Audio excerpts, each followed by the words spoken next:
ഇതാണ് ഗൈസ്, നമ്മൾ പുതിയ വീട്ടിലേക്ക് താമസം മാറാമെന്ന് പറഞ്ഞിട്ടുണ്ടായിരുന്നല്ലോ അല്ലേ. ഇതാണ് കേട്ടോ നമ്മുടെ ഇതാ.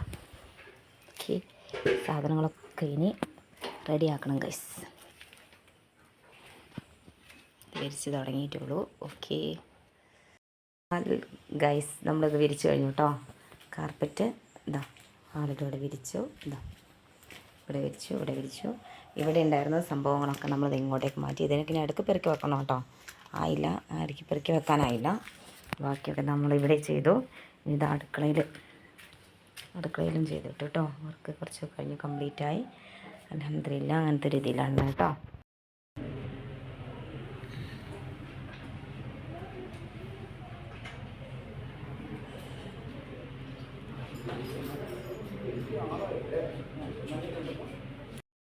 ഇതാണ് ഗൈസ്, നമ്മൾ പുതിയ വീട്ടിലേക്ക് താമസം മാറാമെന്ന് പറഞ്ഞിട്ടുണ്ടായിരുന്നല്ലോ അല്ലേ.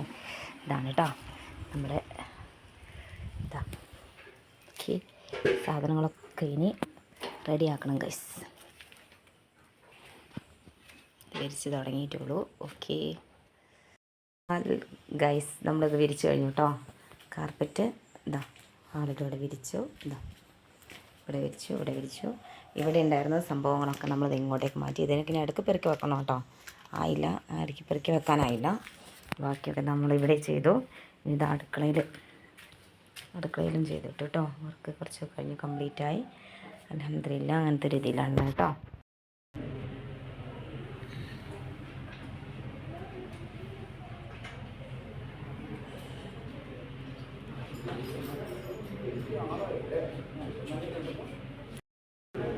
ഒന്നും പറയണ്ട ഗൈസ്, നമ്മളവിടെ നിന്ന് നേരെ ഹോസ്പിറ്റലിലേക്കാണ് വന്നിട്ടുള്ളത്.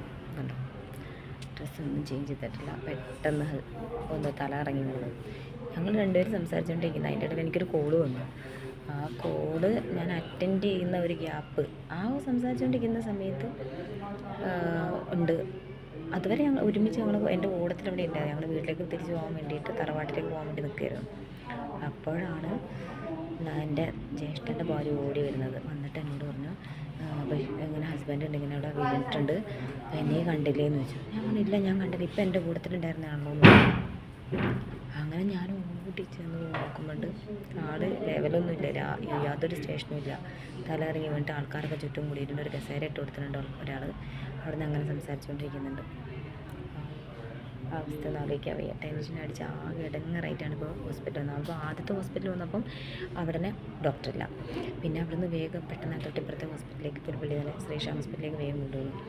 ഇവിടെ വരുമ്പോഴൊക്കെ ആൾ എന്തോ ഹാലിലാണ്. ഒരു സ്ഥലകാല ബോധം ഇല്ലാത്ത അവസ്ഥയിലാണുള്ളത്. അപ്പോൾ ഉപ്പാൻ്റെ അനിയൻ്റെ മോനും പിന്നെ അടുത്തുള്ള വീട്ടിലത്തെ ഒരു ചെക്കൻ്റെ വണ്ടിയിലാണ് വന്നത്. അപ്പോൾ പിന്നെ ആങ്ങളേൻ്റെ മോനും വന്നിരുന്നു ഇവിടെ എത്തിയപ്പോഴേക്കും.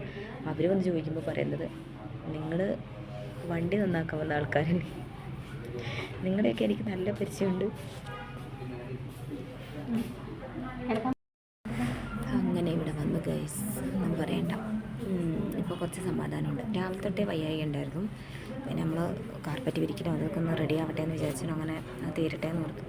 ഒപ്പരും പറഞ്ഞ് നമ്മൾ കുറച്ച് സമാധാനമായിട്ട് പോകാമെന്ന് പറഞ്ഞതുകൊണ്ടാണ് പിന്നെ നമ്മളങ്ങനെ നിന്നത്. പിന്നെ വൈകുന്നേരം അതിന് തീരെ പറ്റാണ്ടായി. അപ്പം അങ്ങനെയാണ്.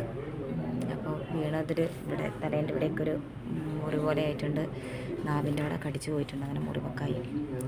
വല്ലാത്തൊരവസ്ഥയിലാണ്. എന്തായാലും ഇപ്പം സമാധാനമുണ്ട്, അൽഹംദുലില്ലാ, കുഴപ്പമൊന്നുമില്ല. അപ്പം അങ്ങനെ നിൽക്കുന്നുണ്ട്. ഇപ്പോൾ ഹോസ്പിറ്റലുണ്ട്. ഞങ്ങൾ ഈ ട്രിപ്പ് കഴിഞ്ഞാൽ പോവാമെന്ന് പറഞ്ഞു.